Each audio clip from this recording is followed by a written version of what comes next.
Have you ever bitten into a tomato that looked perfect but tasted like almost nothing? It's not bad, it's not spoiled, it's just empty. Food genuinely doesn't taste the same anymore, and the reason has very little to do with your taste buds and everything to do with how modern foods are grown, processed, and transported.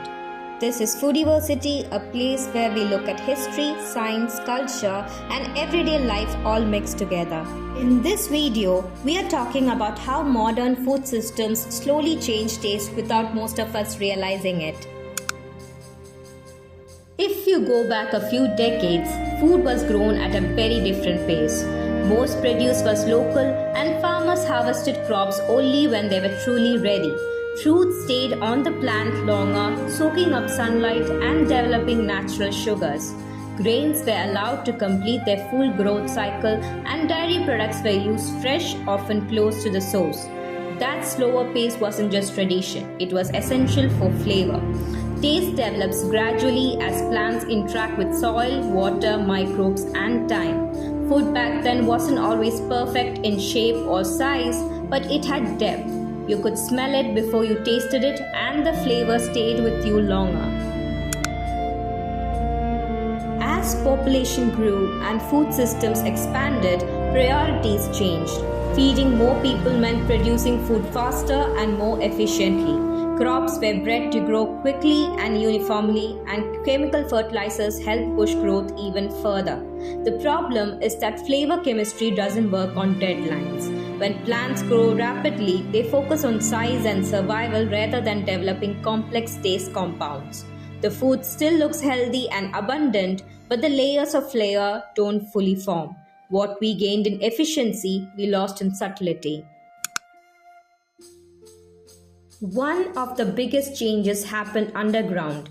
Healthy soil is alive, filled with microorganisms that help plants absorb minerals like zinc, magnesium, and iron. These minerals don't just affect nutrition, they directly influence taste and aroma. Over decades of intensive farming, soil health declined.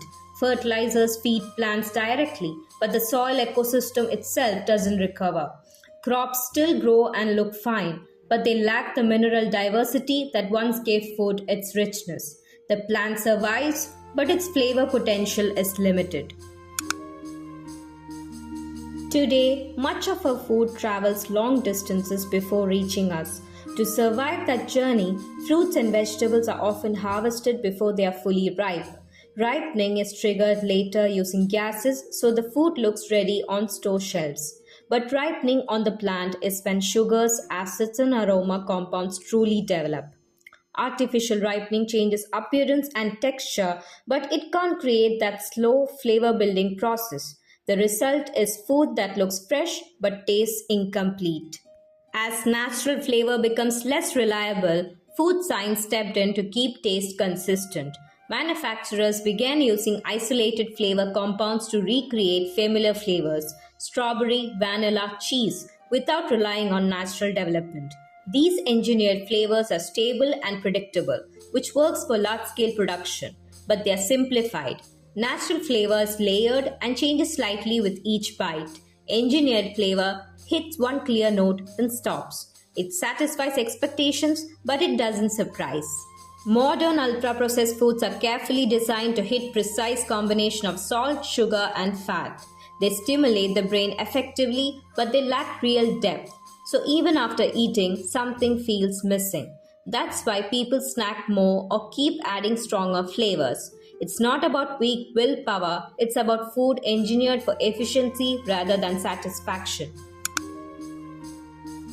Flavor hasn't disappeared completely. It still exists in seasonal produce, traditional varieties, local foods, and systems that prioritize soil health and slower growth. Foods that aren't designed to last forever often taste better because they are allowed to develop naturally. Once you notice that difference, it's hard to ignore, and it changes the way you think about food, not just as fuel, but as something shaped by time and care. Food didn't lose its taste because we changed. It lost its taste because the system around food changed. In choosing speed, uniformity, and efficiency, we traded away complexity. Sometimes better food isn't about adding more technology, sometimes it's about slowing down just enough to let flavor exist again. If you found this useful, share it with someone who often says food was better before. And if you want more stories where food meets science, subscribe to Foodiversity.